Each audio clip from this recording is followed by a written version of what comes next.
नमस्कार, मैं शिव सागर सक्सेना एक बार फिर आपका स्वागत करता हूं मेरे YouTube चैनल सक्सेस विद सागर पर। सामान्य विज्ञान की कक्षाओं क्रम में आज हम बात करेंगे लेक्चर 6 की, और लेक्चर 6 के अंतर्गत हम बात करेंगे मात्रकों की पद्धति की बात करेंगे, कुछ मात्रक संबंध की बात करेंगे, इसके अलावा कुछ महत्वपूर्ण मात्रकों की बात करेंगे।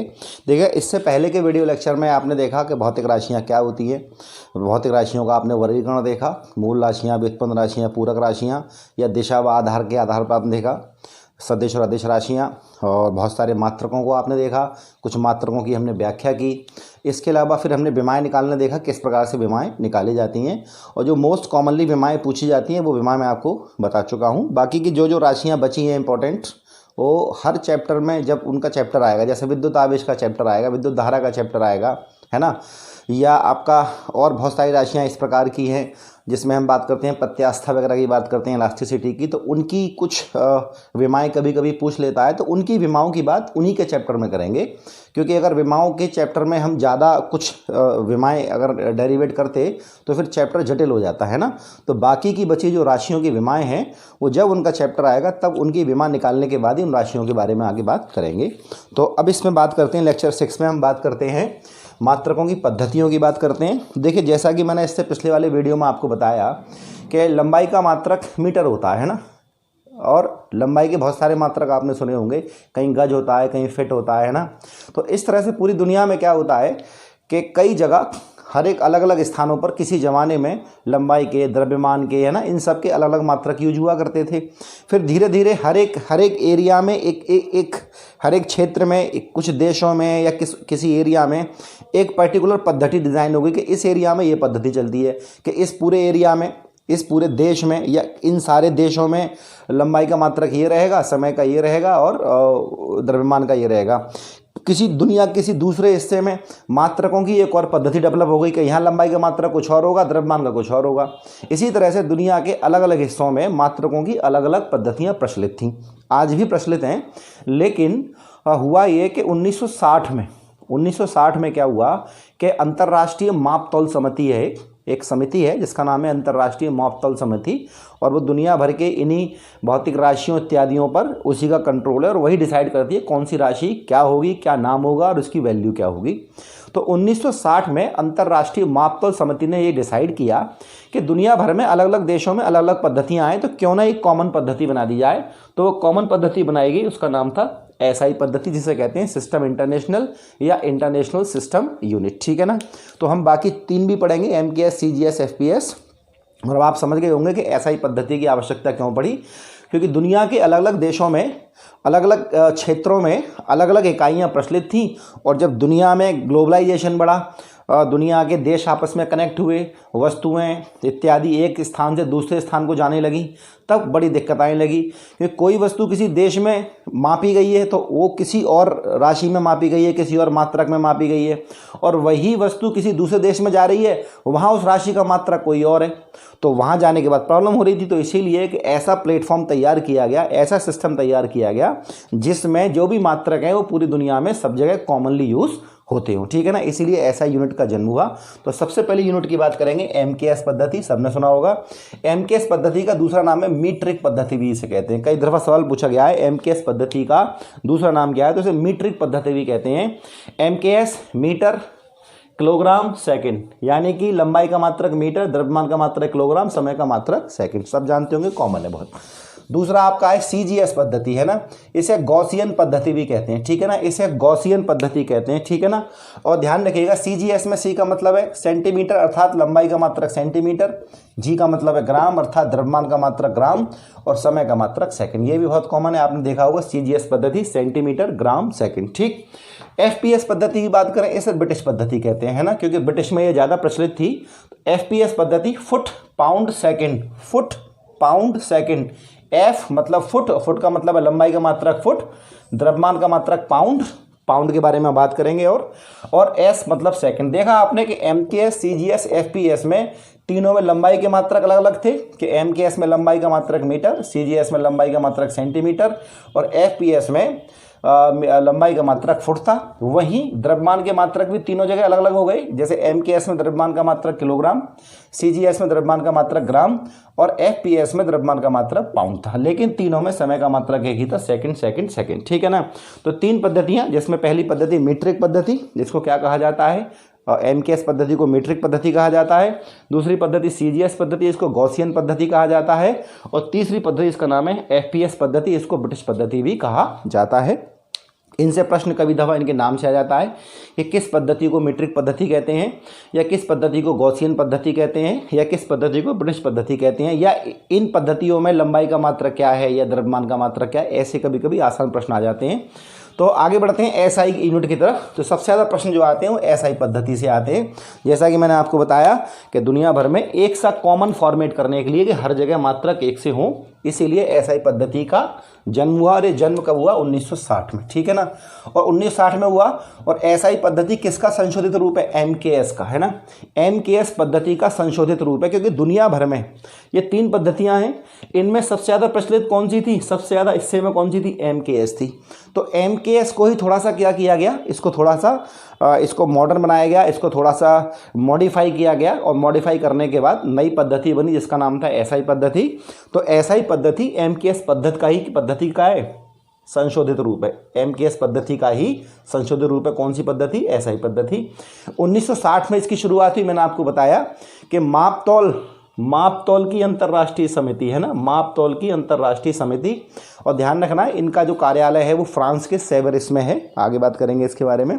फ्रांस के सेवरिस में इनका ऑफिस है। तो मापतौल की अंतर्राष्ट्रीय समिति ने अपनी 11वीं बैठक में, है ना, इनकी बैठकें कई बार होती हैं। और ध्यान रखिएगा, इसमें भारत भी इनका मेंबर है। अंतर्राष्ट्रीय मापतौल समिति का भारत भी मेंबर है। और 1957 में भारत इसका मेंबर बना, और दुनिया के लगभग सभी देश इसके सदस्य हैं। तो 1960 में इनकी 11वीं बैठक हुई, और 11वीं बैठक में इन्होंने एक नई पद्धति निकाली, जिस पद्धति का नाम क्या था? SI पद्धति। ठीक है ना। यानी कि 1960 से पहले SI पद्धति नहीं होती थी, है ना। उससे पहले अलग अलग देशों में अलग अलग पद्धतियों का इस्तेमाल होता था। अब देखिएगा, SI पद्धति में मूल मात्रक भी हैं, और व्युत्पन्न मात्रक भी हैं, और पूरक मात्रक भी हैं। मात्रक 3 प्रकार की, जैसा कि मैंने आपको बताया। मूल राशियों के मात्रक मूल मात्रक, व्युत्पन्न राशियों के मात्रक व्युत्पन्न मात्रक, और तीसरा पूरक राशियों के मात्रक पूरक मात्रक, जैसे स्टेरेडियन और रेडियन, जो कि मैंने आपको बताया। अगर आप पहली बार वीडियो देख रहे हैं, मेरे चैनल पर नए आए हैं, तो आप प्लेलिस्ट में जाएं, बाकी सभी वीडियो देखें स्टार्टिंग से। सारे पॉइंट क्लियर करने के बाद आप यहाँ आएंगे तो आपको कुछ चीज़ें लिंकअप मिलेंगी, तो आपको दिक्कत नहीं होगी। तो देखिएगा, यहाँ पे आप देखेंगे SI पद्धति में मूल मात्रक 7 होंगे, क्योंकि मूल राशियाँ 7 हैं। 2 पूरक मात्रक होंगे, रेडियन और स्टेरेडियन।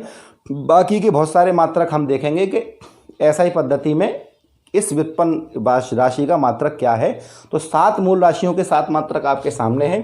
तो देखिएगा, वर्तमान में SI पद्धति के अनुसार 7 मूल मात्रक और 2 पूरक मात्रक हैं, है ना। इसके अलावा बहुत सारे मात्रक हैं, वो व्युत्पन्न मात्रक कहलाएंगे। तो 7 अन्य महत्वपूर्ण मात्रक व्युत्पन्न मात्रक वो अलग कहलाएंगे। तो वर्तमान SI पद्धति में 7 मूल मात्रक हैं और 2 पूरक मात्रक हैं। 2 पूरक मात्रक आपको पता ही है, रेडियन, है ना, समतल कोण का, और स्टेरेडियन, काय का घन कोण का। ये मैं आपको पढ़ा ही चुका हूँ पहले। ठीक है ना।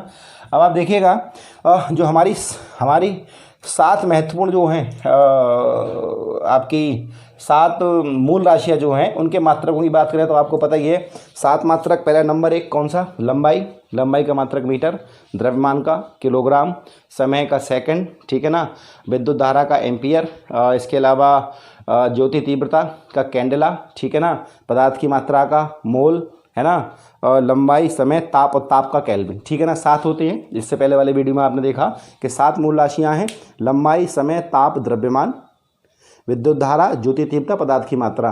तो लंबाई का मात्रक मीटर, समय सेकंड, ताप केल्विन, द्रव्यमान किलोग्राम, विद्युत धारा एम्पियर, और छठी राशि है आपकी ज्योति तीव्रता कैंडेला, है ना। और इसके अलावा 7वीं राशि आपकी है, इसका नाम है पदार्थ की मात्रा, जो है मोल। तो 7 मूल मात्रक हो गए। 2 आपके 7 मूल मात्रक थे, और वही मूल मात्रक किसके अंतर्गत है? SI पद्धति में उन्हीं को माना गया है। 2 पूरक मात्रक आपने देखे, रेडियन और स्टेरेडियन। अब आप देखिएगा, इसके अलावा बाकी के सारे व्युत्पन्न मात्रक हैं। तो जैसे SI पद्धति में कुछ महत्वपूर्ण व्युत्पन्न मात्रक मैंने यहाँ लिख रखे हैं। मूल राशियों के 7 मात्रक आपको आसानी से याद होंगे। देखिएगा, ऐसे तो देखा जाए तो SI पद्धति में बहुत सारे मात्रक हैं, व्युत्पन्न मात्रक बहुत सारे हैं, लेकिन जो इंपॉर्टेंट है, कॉमनली पूछे जाते हैं, वो मैंने यहाँ लिख रखे हैं। कि एसआई पद्धति में आवृत्ति का मात्रक क्या है, हर्ट्ज, बल का मात्रक क्या है, न्यूटन, दाब का मात्रक क्या है, पास्कल, ऊर्जा या कार्य एक ही बात होती है ना, तो इसका मात्रक है जूल, हमने कल बात की थी। शक्ति का मात्रक वॉट, विद्युत आवेश का मात्रक कूलॉम, धारिता का मतलब है किसी भी, आपने देखा होगा कोई भी आप सेल इत्यादि लाते हैं तो उसकी धारिता कितनी है ना, उसमें कितना आवेश स्टोर हो सकता है, तो धारिता का मात्रक क्या है, फेरड, और विद्युत प्रतिरोध का मात्रक क्या है, ओम।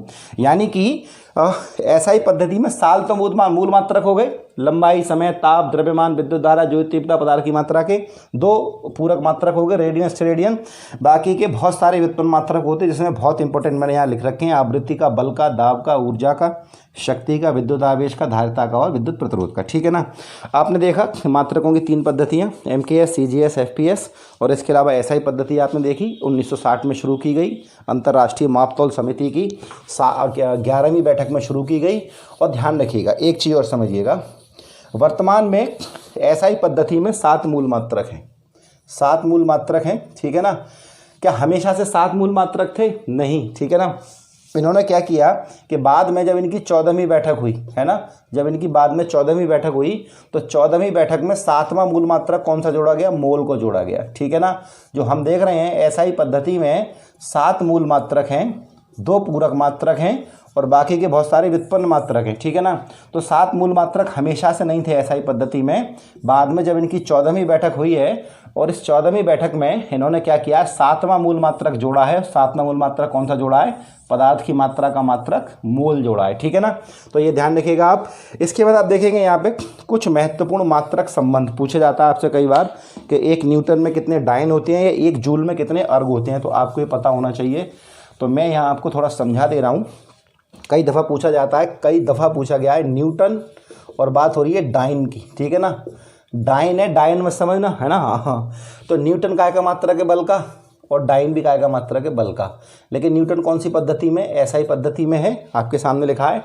और डाइन कौन सी पद्धति में? सीजीएस पद्धति में। ठीक है ना।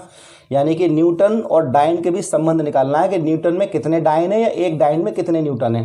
तो दोनों ही बल के मात्रक हैं। न्यूटन एसआई पद्धति में है और डाइन सीजीएस पद्धति में है। अगर हम एक तौर पर देखें तो 1 न्यूटन बराबर होता है 10⁵ डाइन। ठीक है ना।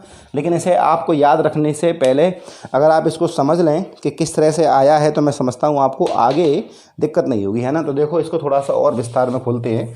मैं यहाँ साफ़ कर देता हूँ आपके लिए इस जगह, तो देखिएगा। ठीक है। तो न्यूटन बल, ठीक है ना। तो बल का मतलब क्या होता है आपके सामने मैंने कल लिखा था, द्रव्यमान गुणा त्वरण।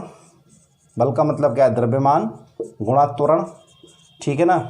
यहाँ भी क्या आएगा? बल का मतलब तो वही आएगा ना, ये द्रव्यमान गुणा त्वरण। यानी कि डाइन के नीचे भी परिभाषा तो वही रहेगी, है ना, कि बल वह बाह्य कारक है जो m द्रव्यमान की वस्तु में क्या करता है? a त्वरण उत्पन्न करने की कोशिश करता है। तो न्यूटन का भी वही और बल और डाइन का भी वही। अब देखिएगा न्यूटन कौन सी पद्धति में? एसआई में है और ये कौन सी पद्धति में? सीजीएस पद्धति में। तो यहाँ पे द्रव्यमान का मात्रक क्या लगेगा? एसआई पद्धति में किलोग्राम लगेगा। ठीक है ना। त्वरण क्या होता है? एसआई पद्धति में मीटर पर सेकंड स्क्वायर। त्वरण क्या होता है? वेग परिवर्तन की दर, तो मीटर पर सेकंड स्क्वायर। तो एसआई पद्धति में त्वरण के लिए क्या लिखेंगे? मीटर प्रति सेकंड स्क्वायर लिखेंगे। ठीक है ना। यहाँ पे सीजीएस पद्धति में द्रव्यमान का मात्रक क्या होगा? ग्राम होगा ना, सेंटीमीटर ग्राम सेकंड, तो यहाँ पे ग्राम लिखेंगे। ठीक। गुणा त्वरण क्या होगा? यहाँ पे क्या है? त्वरण मीटर पर सेकंड स्क्वायर, तो मीटर लंबाई का मात्रक है एसआई में, लेकिन यहाँ पे लंबाई का मात्रक क्या है? सेंटीमीटर। तो जब हमने एसआई पद्धति में मीटर लगाया तो मीटर लगेगा, लंबाई का मात्रक मीटर लगेगा। यहाँ सीजीएस पद्धति में लंबाई का मात्रक क्या लगेगा? सेंटीमीटर लगेगा, सेंटीमीटर अपॉन सेकंड स्क्वायर। यानी कि राशियाँ वही हैं, है ना, भौतिक राशि वही है कि द्रव्यमान है त्वरण है, द्रव्यमान है त्वरण है, लेकिन दोनों के मात्रक अलग हो जाएंगे कि द्रव्यमान का मात्रक सीजीएस में ग्राम है, यहाँ पे एसआई में किलोग्राम है। इसी तरह त्वरण क्या होता है? मीटर पर सेकंड स्क्वायर, लेकिन काय में होता है? एसआई पद्धति में मीटर पर सेकंड स्क्वायर। सेकंड स्क्वायर दोनों जगह सेम रहेगा क्योंकि दोनों में सेकंड ही सेकंड होता है समय का मात्रक। लेकिन यहाँ पे क्या होगा? मीटर होगा ना, काय का मात्रक, लंबाई का मात्रक या दूरी का मात्रक, और यहाँ पे मीटर की जगह क्या होगा? सेंटीमीटर होगा। इसके बाद आप देख लीजिए, थोड़ा आगे बढ़ाइए इसको। तो किलोग्राम की अगर बात करें, मैं यहाँ साफ कर देता हूँ, किलोग्राम की बात करें तो लिख सकता हूँ मैं 1000 ग्राम। ठीक है ना। गुणा मीटर को लिख सकता हूँ 100 सेंटीमीटर। ठीक है ना, बटे सेकंड स्क्वायर। यानी कि इस किलोग्राम को मैंने लिख लिया 1000 ग्राम और इस मीटर को लिख लिया 100 सेंटीमीटर। इसको ऐसे ही छोड़ दो, gram into centimetre upon second square, ठीक है ना। अब देखो मैं आगे नीचे चले चलता हूँ, आपको थोड़ा सा और मुझे साफ़ करना पड़ेगा, ये यहाँ से साफ़ कर देता हूँ। चलिए, मुझे थोड़ा बड़ा लिखने की आदत है, ठीक है। चलिए अब देखिएगा, यहाँ ये है 1000 और ये कितना है 100, तो 1000 का मतलब है 10⁻³ लिख सकते हैं ना, 10⁻³ लिख सकते हैं ग्राम, गुणा यहाँ 100 है 10⁻² लिख सकते हैं सेंटीमीटर बटे सेकेंड स्क्वायर, ठीक है ना। ये ऐसा का ऐसे ही तो रह जाएगा, क्योंकि इसमें कुछ हमें चेंज नहीं करना, क्योंकि इसके बाद हमें नीचे लेके नहीं जाना, ठीक है ना।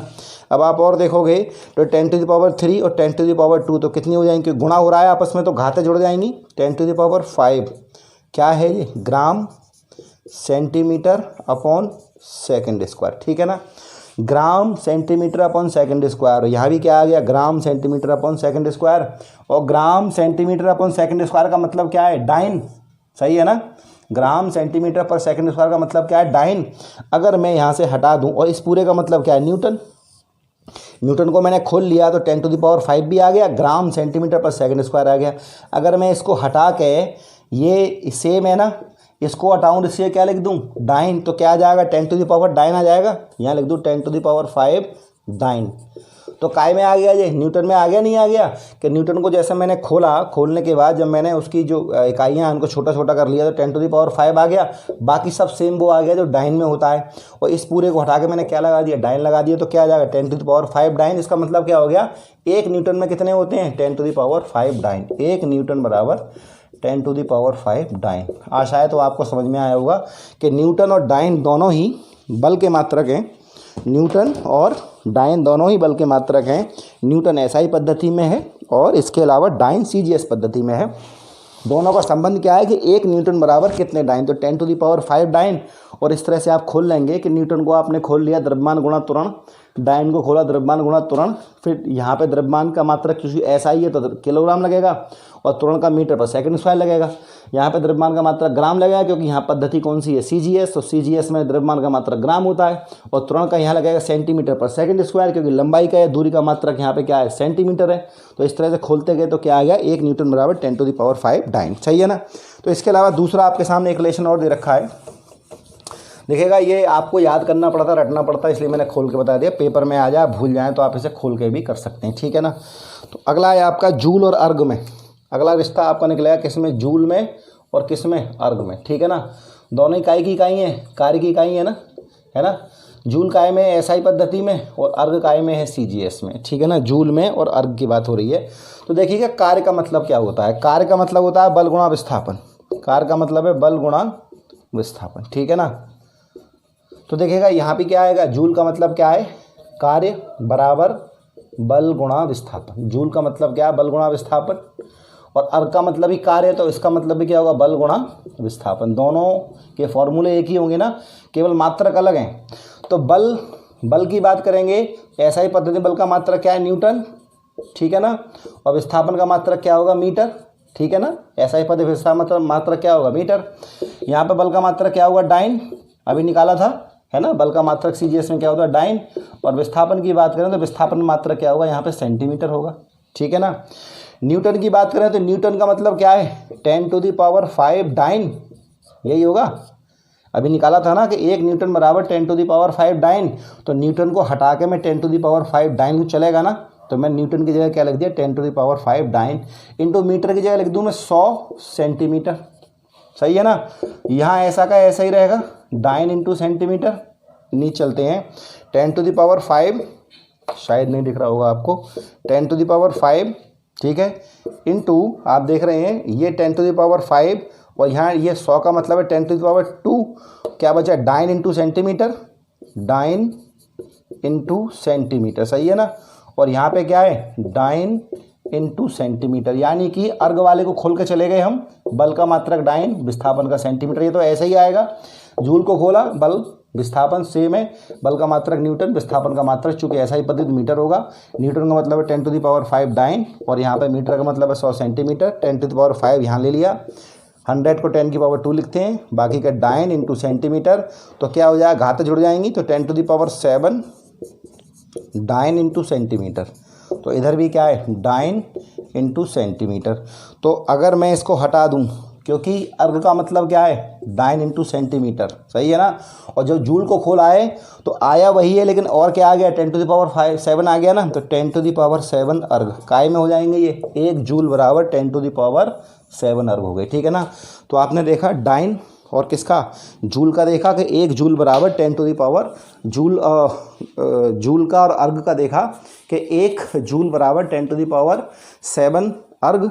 इसके अलावा आपने देखा न्यूटन का 1 न्यूटन बराबर 10 टू द पावर 5 डाइन। ये रिलेशन बहुत पूछा जाता है, इसको पूरा खोल के समझाने का मेरा मतलब था कि जो बच्चे फिजिक्स में बिगिनर हैं उनको कॉन्फिडेंस बढ़े, है ना, उनको ये सब करना है। इसके अलावा अगर आप पेपर में भूल भी जाते हैं क्या था तो आप उसको वहाँ पे निकाल सकते हैं, ठीक है ना। चलिए कुछ महत्वपूर्ण मात्रक की बात करें, डॉप्सन। तो डॉप्सन आप जानते हैं ओजोन परत की मोटाई, ओजोन परत की मोटाई किस में मापते हैं, डॉप्सन में मापते हैं। तो कितनी मोटी परत मापते हैं ये देखते हैं डॉप्सन के दौरान कि 0.01 मिलीमीटर, है ना, 0.01 मिलीमीटर मोटी परत में। जैसे ओजोन परत देखा है, आपको बताया था समताप मंडल में होती है, तो वो तो बहुत ऊंची होती होगी। तो ये देखते हैं कि 0.01 मिलीमीटर में कितने अणु हैं।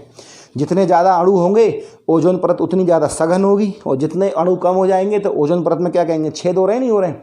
मान लीजिए कोई गैस ज़्यादा इकट्ठी है, कोई गैस ज़्यादा इकट्ठी है तो छोटे से एरिया में उसके अणु ज़्यादा होंगे, और कोई गैस के अणु उस एरिया में कम हो गए। इसका मतलब क्या है, गैस की जो लेयर है उसमें छेद होता जा रहा है। तो डॉप्सन से पता लगाते हैं कि वो लेयर में छेद है या नहीं है, ठीक है ना। तो सीधे पूछेगा डॉप्सन की क्या किसकी इकाई है, ओजोन परत की मोटाई, ओजोन परत की मोटाई के लिए। क्यूसेक की बात करते हैं, क्यूसेक तो देखिएगा पानी का बहाव नापने के लिए काम होता है। पानी का बहाव, पानी के बहाव को मापने की क्या जरूरत पड़ी समझो। जैसे अब आप देखते हैं कि एक नदी है कावेरी, एक छोटा सा एग्जाम्पल समझिए, कावेरी नदी है और कावेरी नदी निकलती है कर्नाटक से, ठीक है ना। ये आप देख रहे हो इंडिया का ही नीचे का एरिया है। तो यहाँ देख केरल, यहाँ देखें कर्नाटक, कर्नाटक से निकलती है और कई राज्यों में बहती है। केरल में बहती है, तमिलनाडु में बहती है, और आपका कर्नाटक में बहती है, पुदुचेरी का भी थोड़ा सा इलाका उसमें आ जाता है। तो कावेरी नदी के पानी का विवाद रहता है।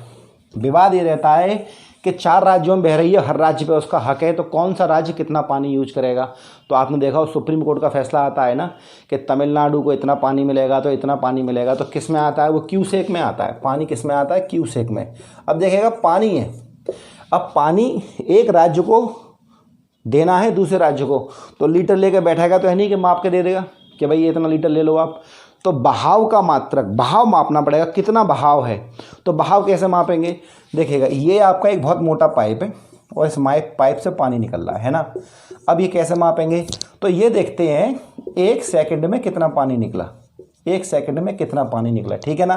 तो 1 सेकंड में क्या निकलेगा, अगर 1 घन फुट पानी निकलता है, 1 घन फुट पानी कितने सेकंड में, 1 सेकंड में। 1 घन फुट पानी का मतलब क्या हो गया, समझिएगा। आपके पास एक बर्तन है चौकोर, ठीक है ना, ऐसे करके मैंने एक बर्तन बना दिया आपको, चौकोर बर्तन है ये आपके पास, ऐसे करके, ठीक है ना, ऐसे का बर्तन है, पूरा चौकोर बर्तन है। इस बर्तन में इसकी लंबाई भी 1 फीट, इसकी चौड़ाई भी 1 फीट और उसकी गहराई भी 1 फीट। मान लीजिए ये बर्तन है आपके सामने, ठीक है ना, आपके सामने ये बर्तन है।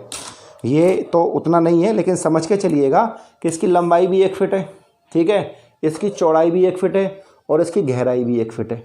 तो 1 फीट गुणा 1 फीट गुणा 1 फीट, तो इसका आयतन क्या हो जाएगा, 1 घन फीट, सही है ना, सही है, 1 घन फीट हो गया। आप क्लियर है। अगर इस पाइप से पानी निकल रहा है और 1 सेकंड में ये भर जाता है, इस पाइप से निकलने वाले पानी से 1 सेकंड में ये भर जाता है, तो मैं क्या कहूँगा कि 1 क्यूसेक पानी है। बहाव कितना है, 1 क्यूसेक।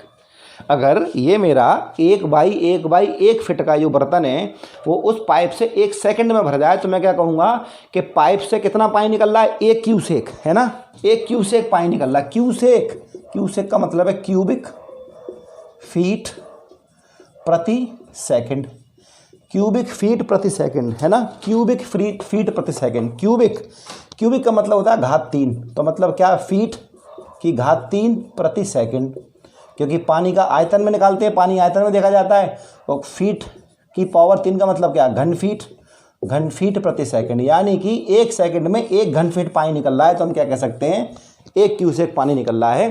तो क्यूसेक के लिए, क्यूसेक से क्या मापते हैं, पानी का बहाव मापते हैं। तो ऐसे करके सुप्रीम कोर्ट ऑर्डर देता है कि इतने लाख क्यूसेक पानी जाना, यानी कि 1 सेकंड में इतने क्यूसेक पानी जाना चाहिए, है ना, प्रति सेकंड इतना बहाव होना चाहिए। तो वो क्या करते हैं, अपने डैम का मुंह ज़्यादा खोल देते हैं, तो पर सेकंड क्या होता है, पानी ज़्यादा जाता है ना। इस तरह से बहाव का मात्रक है कि 1 सेकंड में 1 क्यूबिक फीट पानी, यानी कि अगर आपके पास एक बर्तन है जो 1 फीट लंबा, 1 फीट चौड़ा, 1 फीट गहरा है और वो 1 सेकंड में भर जाता है, जिसका मतलब 1 क्यूसेक पानी है ना। तो क्यूसेक काय का मात्रक हो गया, बहाव का मात्रक हो गया। बार काय का मात्रक है, दाब का मात्रक है, ठीक है ना। बार काय का मात्रक है, दाब का मात्रक है, और एक बार का मतलब है 1 लाख पास्कल। एक बार का मतलब है 1 लाख पास्कल, ठीक है ना, 1 लाख पास्कल। पास्कल का बात की थी ना मैंने कल आपसे। दाब का मात्रक बताया था न्यूटन, है ना, न्यूटन प्रति मीटर स्क्वायर बताया था ना। एकांक क्षेत्रफल पर लगने वाला बल दाब कहलाता है, और न्यूटन प्रति मीटर स्क्वायर को मैंने कहा था पास्कल, ठीक है ना। तो अगर दाब की बार की मात्रक करें, बार जो काय का मात्रक है, दाब का मात्रक है, और 1 बराबर 1 लाख पास्कल होते हैं, ठीक है ना। पास्कल मतलब न्यूटन प्रति मीटर स्क्वायर लिखा हुआ है। मैक की बात करते हैं। मैक देखिएगा, आपने देखा होगा, कई दफ़ा आपने टीवी में देखा होगा, एक रेज़र का ऐड आता है ना, शेविंग करने वाले रेज़र का ऐड आता है, ऐसे कहते हैं। जिलेट का एक ऐड आता है, और जिलेट के रेज़र का नाम है जिलेट मार्क 3 आता है, जिलेट मार्क 3। तो बहुत सारे प्लेन उड़ते दिखाई दे जाते हैं ना।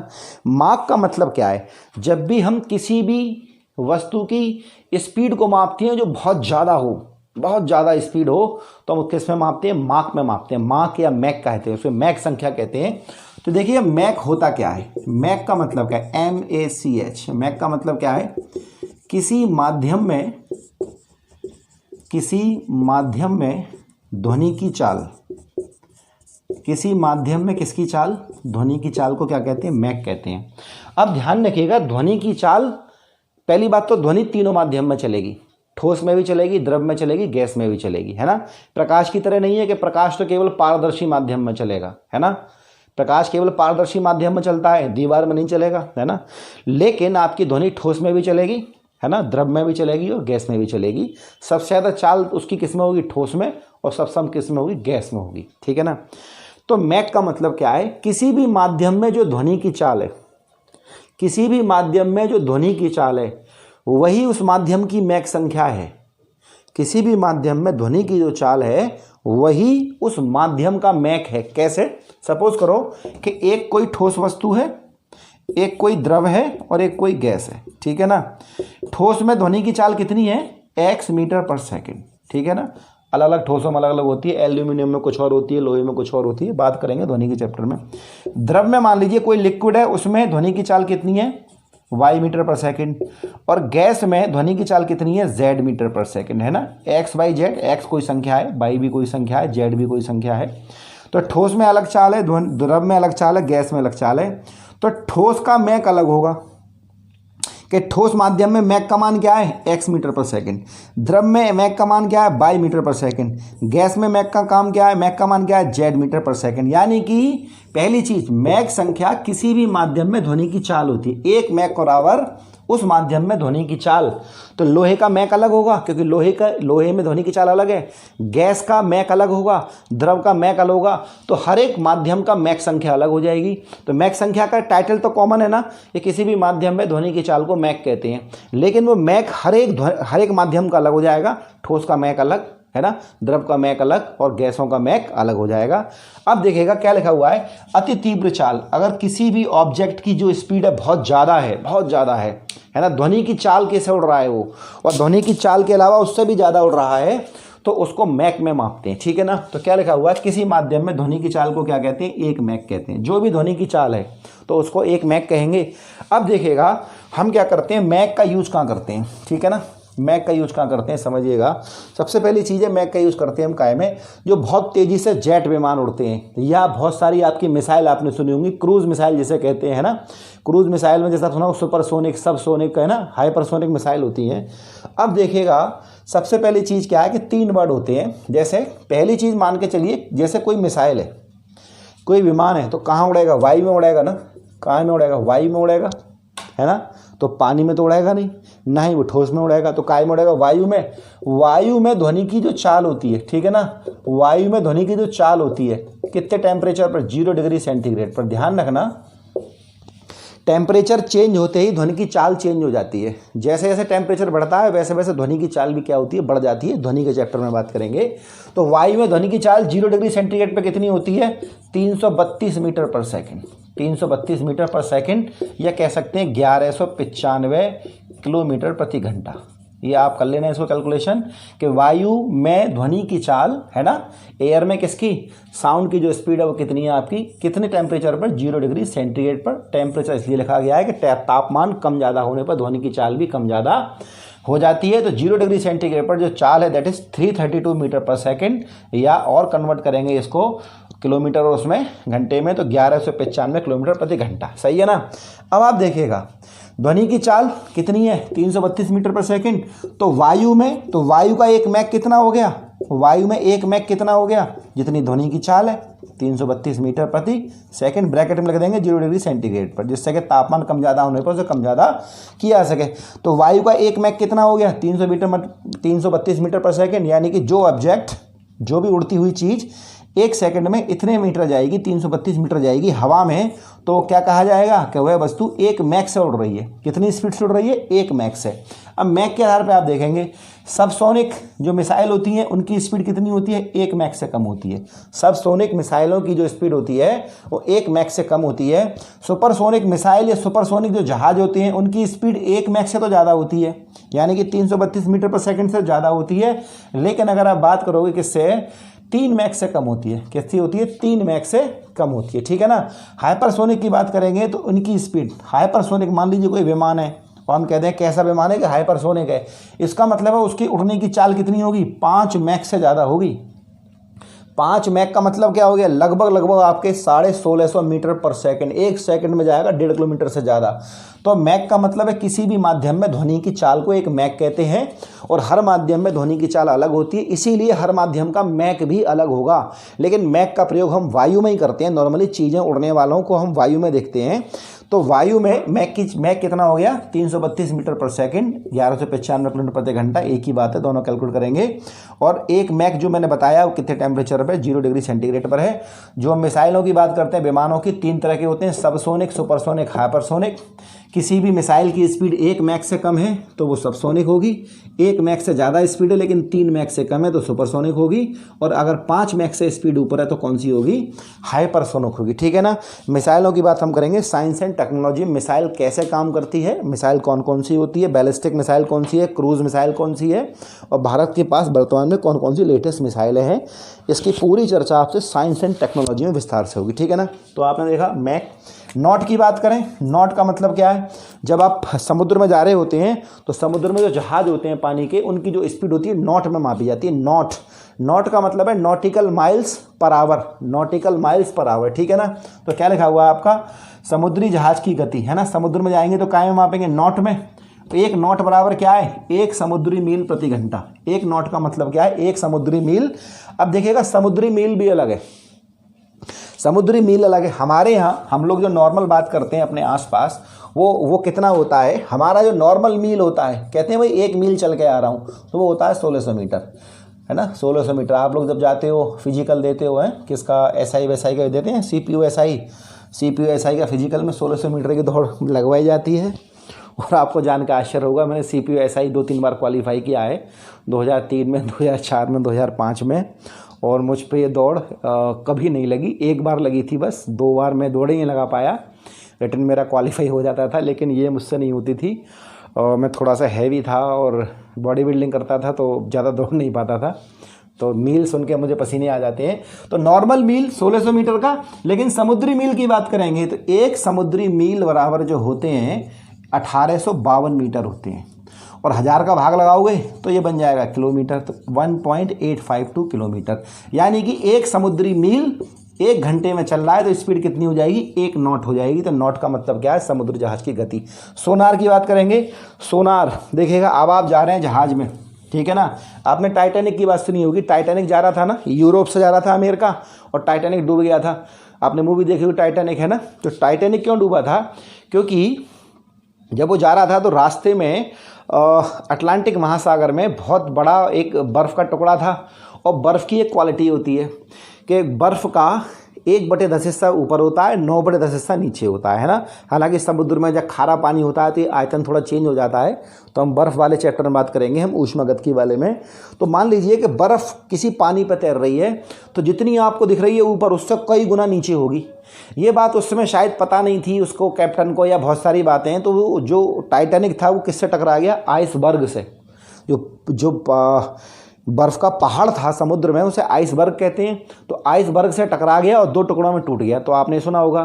तो अब समस्या बड़ी आ गई कि इस तरह से समुद्री यात्राएं कैसे काम करेंगी जब ऐसे ऐसे आइसबर्ग आ जाएंगे।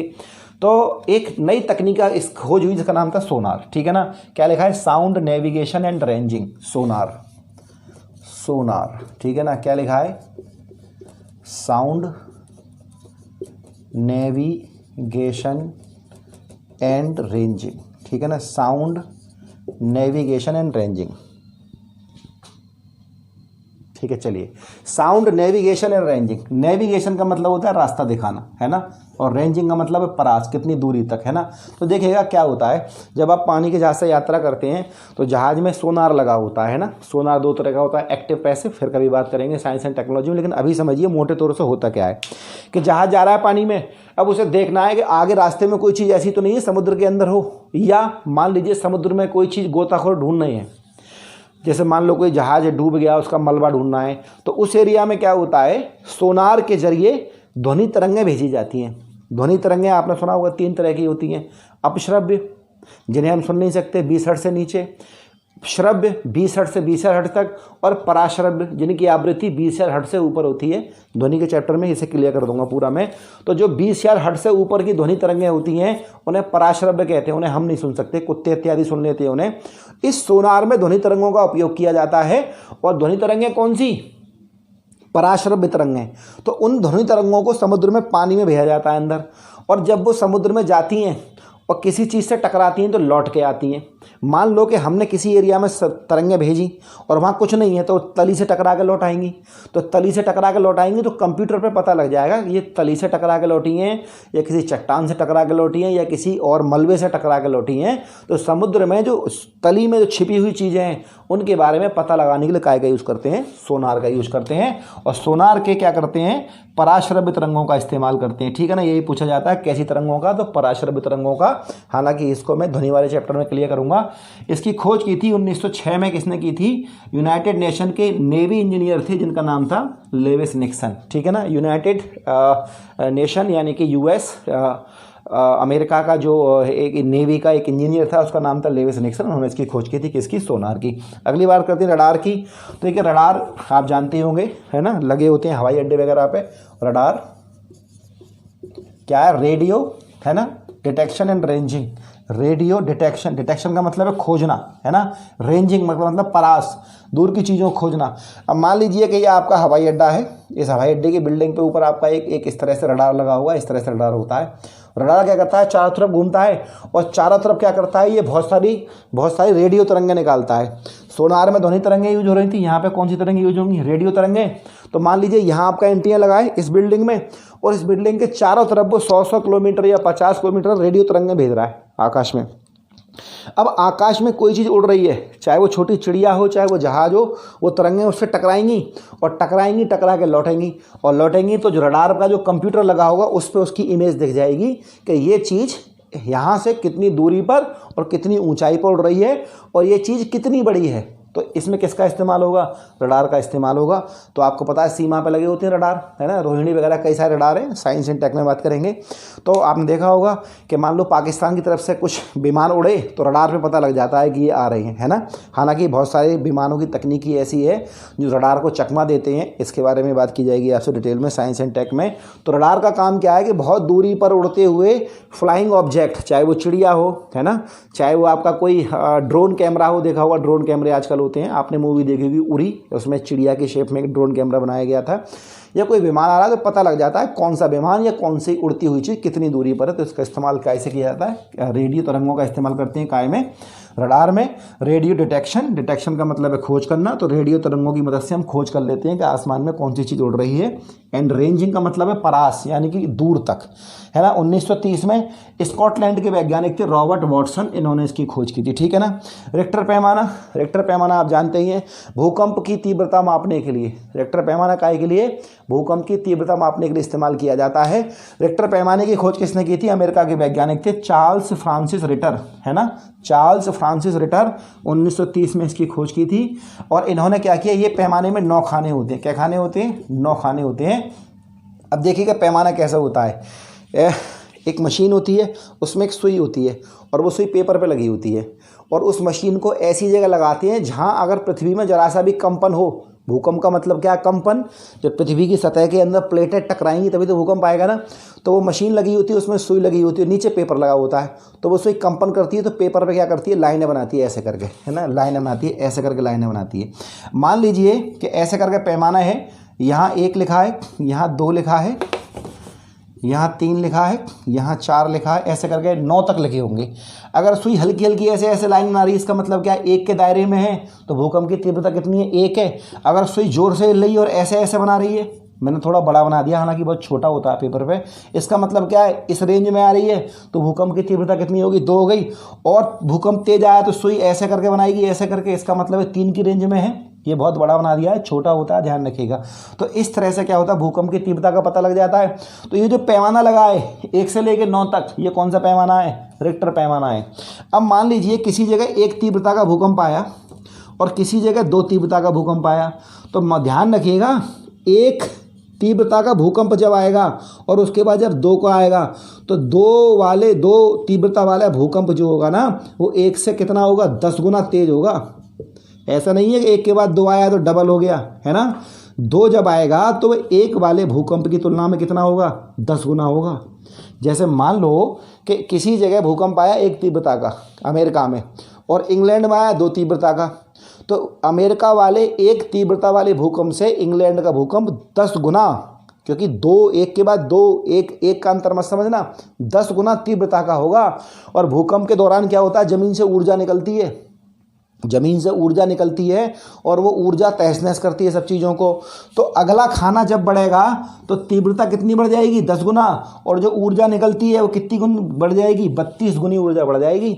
मान लीजिए किसी जगह 4 तीव्रता का भूकंप आया और 15 दिन बाद आया 5 तीव्रता का, तो 4 वाली तीव्रता का भूकंप जब आया था ना, उससे 10 गुना तेज आएगा, कब, 5 वाली पे, और ऊर्जा कितनी ज़्यादा निकलेगी, 32 गुना ज़्यादा ऊर्जा निकलेगी। तो रिक्टर पैमाने का इस्तेमाल कायम करते हैं भूकंप को मापने में। अश्व शक्ति हॉर्स पावर, इसका मतलब है 746 वाट। 1 हॉर्स पावर में कितने वाट होते हैं, 746 वाट होते हैं। आशा करते हैं सब आपको समझ में आया होगा। नए हैं तो सब्सक्राइब करें, और कैसा लगा कमेंट सेक्शन में कमेंट करें, और किसी स्टडी ग्रुप से जुड़े हों तो इसको शेयर कर दें। उस नोट्स पाने के लिए मुझे चैनल के नंबर पर मैसेज करें, और चैनल का नंबर मैंने डिस्क्रिप्शन बॉक्स में दे रखा है। Thank you.